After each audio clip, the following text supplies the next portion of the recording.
Hi! Welcome back to new video. ఇప్పుడొచ్చేసి మనమైతే కేసరిగుట్టలో అయితే ఉన్నాం. ఇదొచ్చేసి కేసరి మండలంలో మల్కాజ్గిరి, మేడ్చల్ డిస్ట్రిక్ట్‌లో అయితే ఉంది. హైదరాబాద్‌కి అతి సమీపంలో 30 కిలోమీటర్ల దూరంలో అయితే ఈ కేసరిగుట్ట అయితే ఉంది. ఈ కేసరిగుట్ట గురించి ఇంకేమన్నా మాట్లాడుకోవాలి అంటే ఇప్పుడు ట్రాన్స్‌పోర్ట్ విషయాలు ఎలా రీచ్ అవ్వాలి అన్నీ అయితే నేనైతే వీడియో లాస్ట్‌లో అయితే చెప్తాను మొత్తం.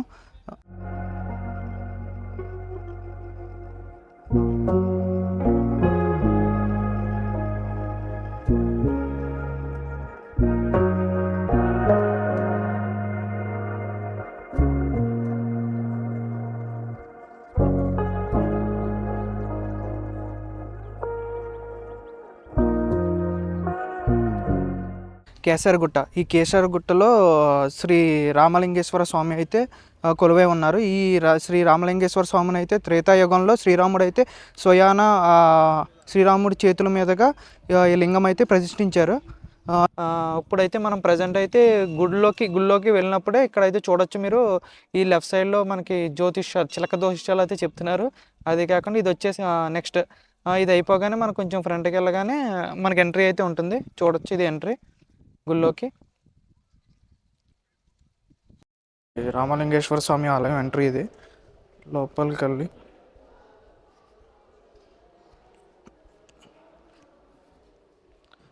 ద మెయిన్ టెంపుల్ వచ్చేసి మనకి కనిపిస్తుంది కదా, రైట్లో ఉంది. మనకు వచ్చి టైమింగ్స్ వచ్చి 1కి అయితే క్లోజ్ అయితే చేస్తారు టెంపుల్. మళ్ళీ 2కి మ్యాక్సిమం 2కి అయితే ఓపెన్ చేస్తారు.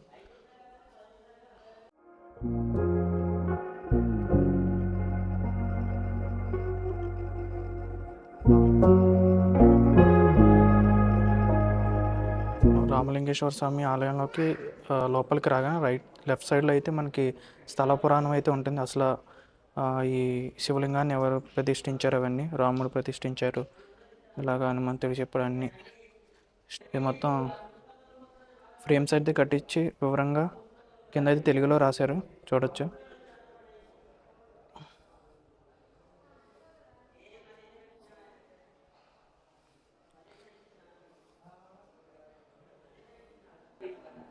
రామలింగేశ్వర గుడి లోపలైతే మీరు ఇప్పుడు చూసేది.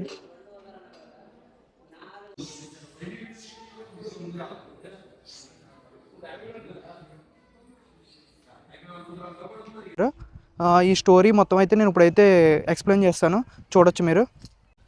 త్రేతాయుగంలో శ్రీరాముడు రావణుని సంహారం చేసిన తర్వాత అయోధ్యకి వెళ్ళే మార్గ మధ్యంలో అయితే ఈ కేసరగుట్టలో అయితే ఆగారు. ఇక్కడున్న ప్రకృతి అందాలకి మైమర్చిపోయి ఇక్కడైతే శివలింగం అయితే ప్రతిష్ఠిద్దామని శ్రీరాముడు అయితే నిశ్చయించాడు. అలాగే రావణుడు ఒక బ్రాహ్మణుడు అవడం వల్ల బ్రాహ్మణుని చంపడం పాపడం వల్ల పరిహారానికి కూడా ఇక్కడైతే శివలింగాన్ని ప్రతిష్ఠిద్దాం అనుకున్నాడు. అలాగే అనేక ప్రాంతాల్లో అనేక పరిహారాలు అయితే చేశాడు శ్రీరాముడు రావణ్ణి చంపడం వల్ల. ఈ కేసరగుట్టలో శివలింగాన్ని అయితే ఏర్పాటైతే చేశాడు, అదే ప్రతిష్ఠించాడు. ఇక్కడున్న ఋషులతో అయితే ఒక ముహూర్తం అయితే పెట్టించుకుని శ్రీరాముడు శివలింగం అయితే ప్రతిష్ఠ చేద్దాం అనుకున్నాడు. అలాగే ఇక్కడ శివలింగం ప్రతిష్ఠ చేయడానికి కాశీ నుంచి శివలింగాన్ని తీసుకురమ్మని హనుమంతుడికి అయితే చెప్పాడు. హనుమంతుడు అయితే వాయువేగంతో ఆకాశంలో శివలింగాన్ని తీసుకురావడానికి అయితే కాశీకి అయితే చేరుకున్నాడు.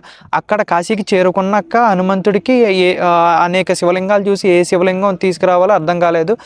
ఎన్నో శివలింగాలు ఉన్నాయి, అక్కడ ఏది మంచిది ఏదో తెలియక శివలింగాలన్నింటినీ 101 శివలింగాల్ని హనుమంతుడు ఇక్కడికి కేసరగుట్టకి అయితే తీసుకొచ్చే లోపలనే శ్రీరాముడు అక్కడ ముహూర్తం దాటిపోతుందని చెప్పి శివుణ్ణి కోరుకోవడం వల్ల శివుడు స్వయంబాన శివలింగం అయితే ఇస్తాడు శ్రీరాముడికి. అప్పుడు ఈ కేసరగుట్టలో శ్రీరాముడు అయితే ఇక్కడ శివలింగాన్ని అయితే ప్రతిష్ఠించాడు. హనుమంతుడు చేరుకున్న లోపే ఇక్కడైతే శ్రీరాముడు శివలింగ ప్రతిష్ఠ అయితే చేసేసాడు. హనుమంతుడు చేరుకుని, స్వామి ఈ లింగాల్లో నీకు ఏది మంచిదైతే అది తీసుకొని మిగతా ఇచ్చేస్తే నేను మళ్ళీ కాశీలో పెట్టేస్తాను వీటిని తీసుకెళ్ళి అని అనగా ఆల్రెడీ ఇక్కడైతే శ్రీరాముడు అయితే లింగ ప్రతిష్ఠ చేసేసాడని చెప్పాడు హనుమంతుడికి కొంచెం కోపోద్రిక్తుడయ్యి, స్వామి నేను తెచ్చిన శివలింగాలను అయితే ప్రతిష్ఠించలేదని చెప్పి తోకతోని చేతితోని మొత్తం ఇక్కడ తెచ్చిన 101 శివలింగాలన్నింటినీ ఇసిరేశాడు. ఈ కొండ ప్రాంతాల్లో మొత్తం ఇక్కడ ఉన్న చూడడానికి అన్ని శివలింగాలు ఉంటాయి ఇక్కడ. అలాగే అది అయిపోయిన తర్వాత శ్రీరాముడు ఆ హనుమంతుని కోపం తగ్గించడానికి నువ్వు కూడా ఇక్కడైతే ఒక శివలింగాన్ని అయితే ప్రతిష్ఠించు. అప్పటి నుంచి ఈ ప్రాంతాన్ని కేసరగిరిగా నామకరణం అయితే అయ్యింది. అది మార్పులు చెందుతూ అలాగ కాలక్రమేణా ఇక్కడైతే కేసరగుట్ట అని ఇప్పుడు అయితే పిలుస్తున్నారు దీన్ని. ఇది కథ. రామలింగేశ్వర స్వామి దర్శనం అయిపోగానే మనకి బయటికి రాగానే రైట్ సైడ్లో అయితే శ్రీ మారుతి కేశ విశ్వేశ్వర స్వామి ఆలయం అయితే ఉంటుంది. దానికి కొంచెం లెఫ్ట్కి వెళ్ళగానే శ్రీ లక్ష్మీ నరసింహ స్వామి దేవస్థానం అయితే ఉంటుంది, చూడొచ్చు. కాకుండా 17వ శతాబ్దంలో గోలుకొండ కుతుబ్ షా తానిషా వద్ద మహామంత్రులుగా పనిచేసిన అక్కన్న మాదన్న ఈ క్షేత్రాన్ని హరిహర క్షేత్రంగా తీర్చిదిద్దాలని అప్పుడు శ్రీ లక్ష్మీ నరసింహ స్వామి ఆలయాన్ని అయితే ఇక్కడ నిర్మించారు అక్కన్న మాదన్న 17వ శతాబ్దంలో. ఈ నరసింహస్వామి ఆలయం లోపలికి వెళ్ళేది రూట్ అయితే ఇది వచ్చేసి ఆలయం లోపల చూస్తున్నారుగా. ఇక్కడ దేవతా విగ్రహాలు ఉన్నాయి, సరస్వతి, మహాకాళి,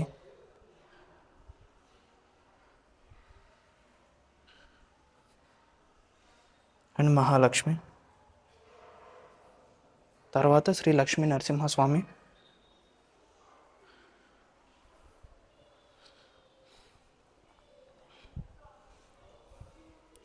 తర్వాత శ్రీ అర్ధనారీశ్వర స్వామి,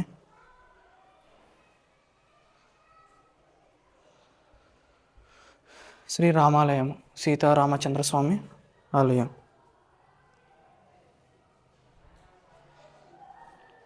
ఇక్కడ జగద్గురు శ్రీ ఆది శంకరాచార్యులు చూడొచ్చు. దక్షిణమూర్తి క్షేత్రం. కాకుండా ఇక్కడ నిర్మించిన విగ్రహదాతలు అండ్ శ్రీ కేసరగుట్ట అక్కన్న మాదన్న జంట గుళ్ళ మరియు నూతన ఆలయం విగ్రహ ప్రతిష్టలు చూడొచ్చు. విరారదాతలు.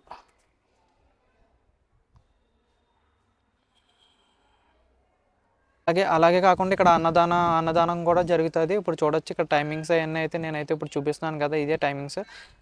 1 గంట నుంచి 2 వరకు, 12 కూడా స్టార్ట్ అవుతుంది.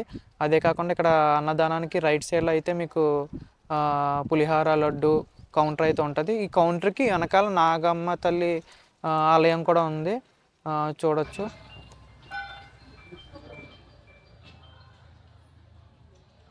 కాకుండా అప్పుడు 17వ శతాబ్దంలో తానిషా మంత్రులు ఉన్న కాలంలో ఈ ఆర్చ్ని అయితే అదే ఎంట్రీ కింద అయితే ఉపయోగించారు. ఈ ఆర్చ్ కాకుండా ఇంకో ఆర్చ్ అయితే ఉంది కింద, ఇక్కడ కనిపిస్తుందా చివర, అదొక ఆర్చ్. ఇదైతే ఎంట్రీ అప్పట్లో. ఇక్కడైతే వ్యూ పాయింట్ అయితే చాలా బాగుంది, చూస్తున్నారు కదా.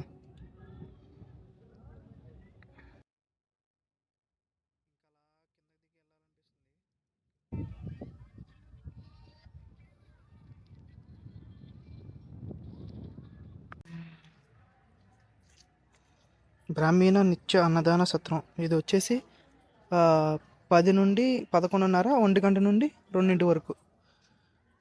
అలాగే సీతాదేవి స్వయాన్న తపస్సు చేసిన ప్రదేశం. మనం గుడికి కొంచెం పైకి వస్తే ఇలా లెఫ్ట్ సైడ్లో అయితే వే అయితే ఉంటుంది కిందకి.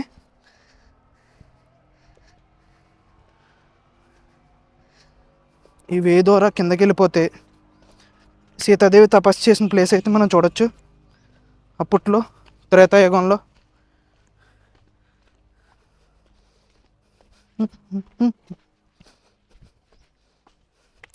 ఈ ప్లేసు చాలామంది తెలుసో లేదో తెలియదో నాకు తెలియదు, కానీ ఇక్కడికైతే ఎవరు రావట్లేదు. ప్రజెంట్ అయితే గుడికి వెళ్తున్నారు, గుడికి వెళ్ళి అటు నుంచి అటు ఇంటికి వెళ్ళిపోతున్నారు. అదే కాకుండా ఇక్కడ వేదిక్ పాఠశాల కూడా ఉంది ఇక్కడ. అదే మన బ్రాహ్మిన్స్ వేదాలు అవి ఇక్కడ నేర్చుకుంటారు. నేర్చుకున్న తర్వాత ఇక్కడ నుంచి ఎవరి ప్రదేశానికి అలా అయితే వెళ్ళిపోతారు. ఇప్పుడు చూస్తున్నారు కదా, ఇదే ఆ ప్లేస్.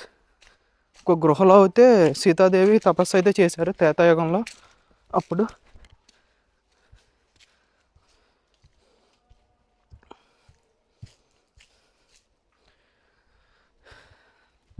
ఇదే ఆ ప్లేస్.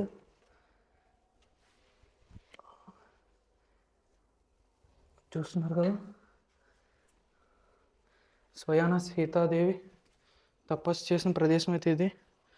చాలా అద్భుతంగా అయితే ఉంది ఇది. ఇక్కడికి ఎవరు రావట్లా. దీని కిందే వేదిక్ పాఠశాల అయితే ఉంది,